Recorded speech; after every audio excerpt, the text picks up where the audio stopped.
सम्पूर्ण नमस्कार। मलाई यो पछिल्लो समय एउटा एकदमै दुःखद खालको प्रश्न आयो।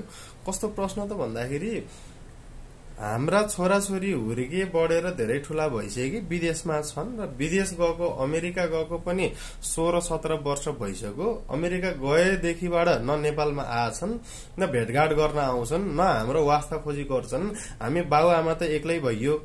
अब हामीले चाहिँ धर्मपुत्र अधर्मपुत्री राख्न पाइन्छ कि पाइँदैन भनेर प्रश्न सोध्नु भएको थियो।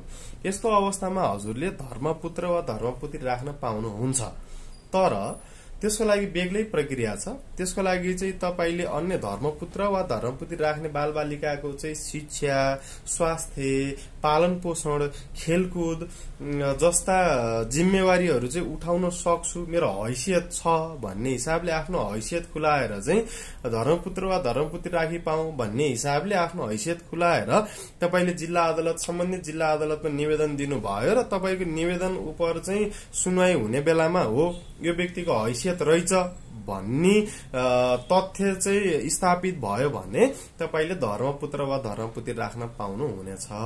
हस् त, धन्यवाद।